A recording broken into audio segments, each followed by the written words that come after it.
Can you hear me now? I'd like to welcome you all to the Panhandle Preparedness Expo 2021. We are in northern Idaho, not far from the Canadian border. Now, a lot of people have been moving to this part of the country lately, and some of them are here. Preppers have been around for a long time, but the pandemic and instability of last year took the desire to be self-sufficient into the mainstream.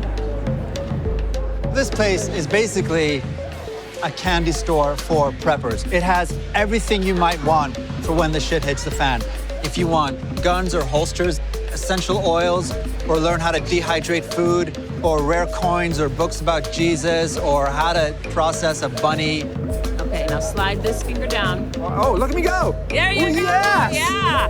I'm surviving! Stand back. We met up with Shelby Gallagher and Glenn Tate, which aren't their real names. The couple moved from Western Washington to Montana earlier this year. They host a podcast called Prepping 2.0 and have written a bunch of popular survivalist novels.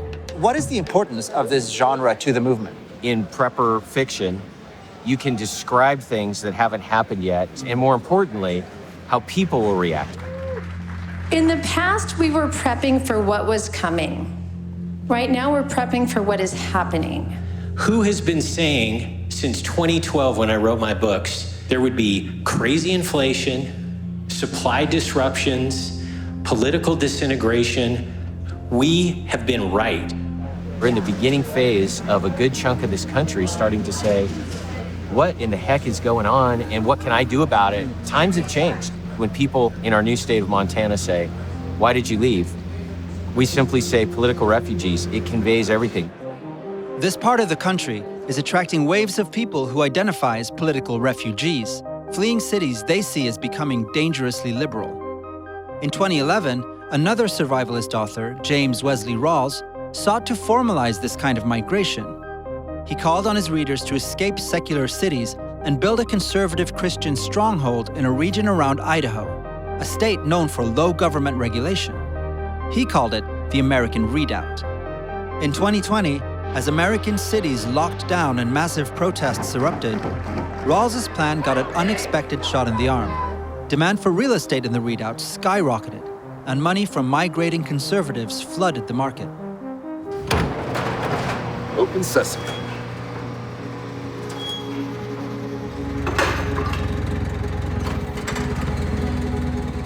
We're by an airstrip outside of Coeur d'Alene, Idaho, about to meet Chris Walsh, the owner of Revolutionary Realty. Chris caters to the Redoubt set, and the kind of people he sells property to want to be so remote that he actually flies in and out of showings in a small airplane.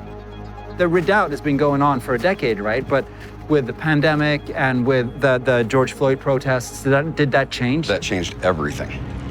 This year is a complete difference than what it's been up until the last, year and a half.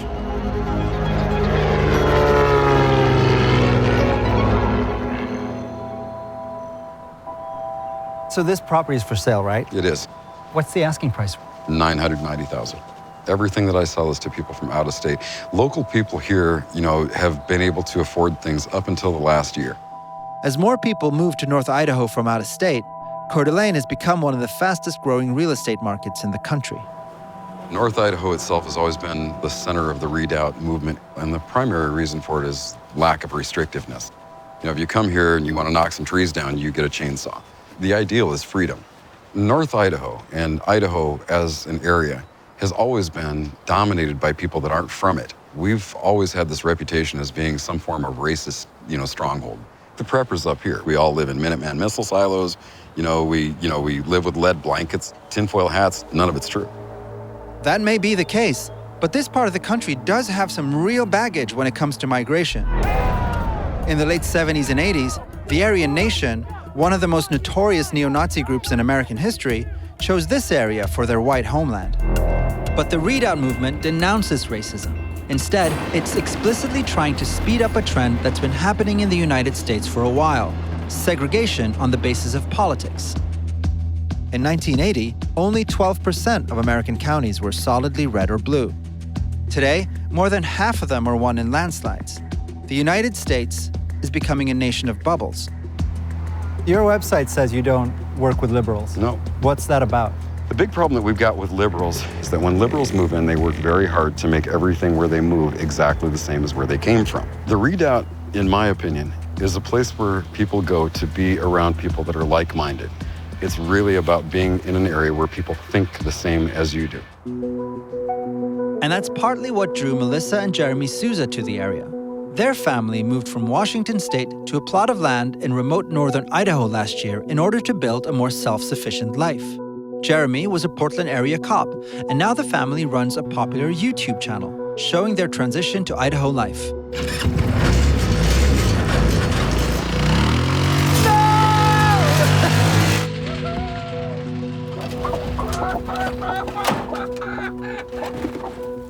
History has proven that it collapses over and over. It takes one tiny event to completely change everything. Nice shot. I think COVID did a lot to get people just to reevaluate their lives and whether or not they were happy in their jobs, whether or not they were happy raising their kids in the city. That played a huge role in getting people to just reassess and do something brash. I started playing Dungeons and Dragons. There you go. See?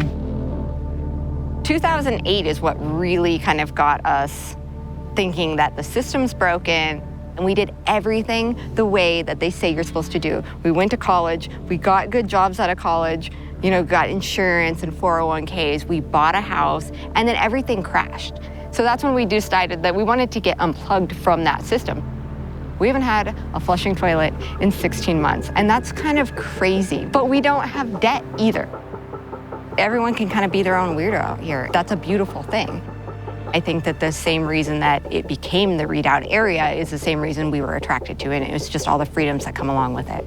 We lived outside of Portland, Oregon, probably one of the most leftist cities in the United States, if not the world. Mm-hmm. And when you say that you are pro-Second Amendment and you want to have multiple children and homeschool those children, those are opinions and concepts that aren't well received. Do you think there's something happening in the country now that sort of is driving people toward bubbles?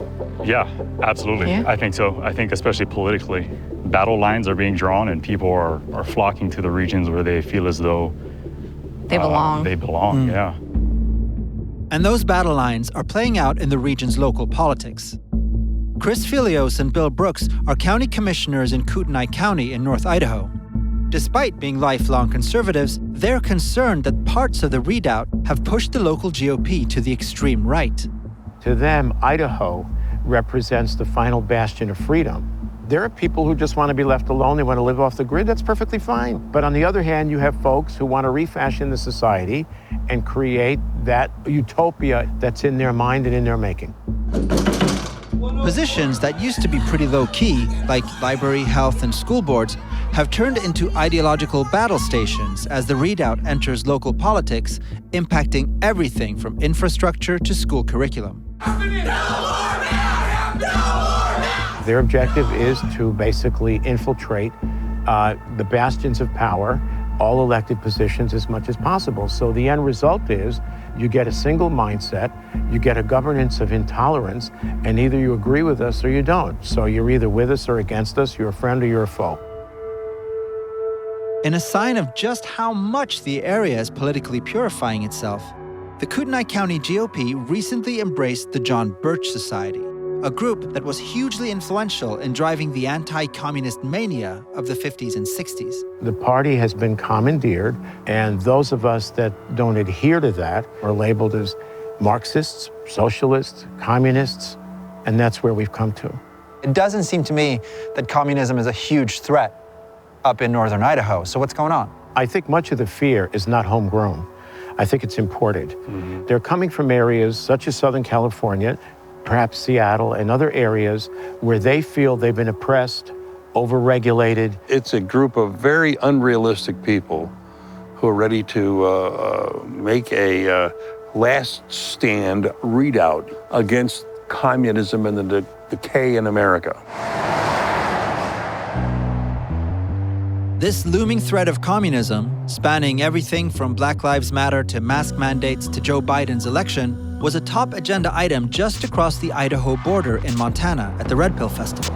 a gathering of redoubters, patriots, and politicians from across the region. It's great to be with all you Bible-thumping, gun-toting, radical Christian patriots today. It really is. Join the John Birch Society. Identify the communists and jihadists in your area, okay? You know, it appears that there's a plan has been put into place to destroy our country piece by piece. They continually indoctrinate our kids with Marxism, pedophilia, and other perversions in our libraries, and we are silent. A redoubt is a fallback position, a defensible safe haven. Our American heritage is held in this area. Nothing here seemed more important than protecting America from its own big liberal cities. Anarchy is reigning in Detroit, D.C. I can go on and on and on. And from there, they will transition into socialism. Are you all ready to live under socialism? And there was our crew, just reeking of communism. Okay, folks, before I get to the next part of our presentation, I just want to say we got some guests over here. This is a group out of New York City called The Vice or The Vice Show or something to that effect. Hey, we love them here because we might actually make them think by what we say, and they can walk away freedom-loving Americans instead of card-carrying Marxists.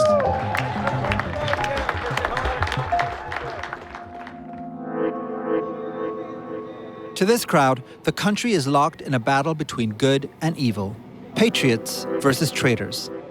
And we've seen where that kind of thinking can lead. But not everyone drawn to the Redoubt has this militant view. I was not expecting it to be quite as like MAGA, which I think kind of goes hand in hand with the age thing.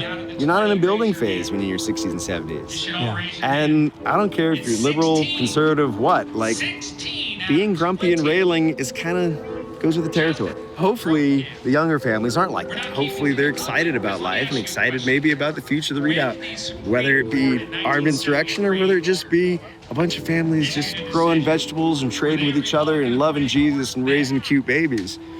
Freedom is a little bit more complicated than people would like to make it. I think left and right easily want to see freedom as freedom for their people. The Redoubt is a manifestation of something that many of us might be feeling right now. The United States is divided, maybe even broken. It's human to want to be among people who get us, who share our vision of the country. But if we all live in bubbles, is democracy even possible? I don't know that our country can move forward together. I think there's so many strong opinions. I just see the divide getting more and more. If I saw it as being something that was patchable or repairable, we probably would have stayed where we were. I mean, I don't know that it's good for the health of the country, but I think sometimes it's good for the health of the individual. Yeah. It's hard to raise your kids a certain way in an area that you don't agree with.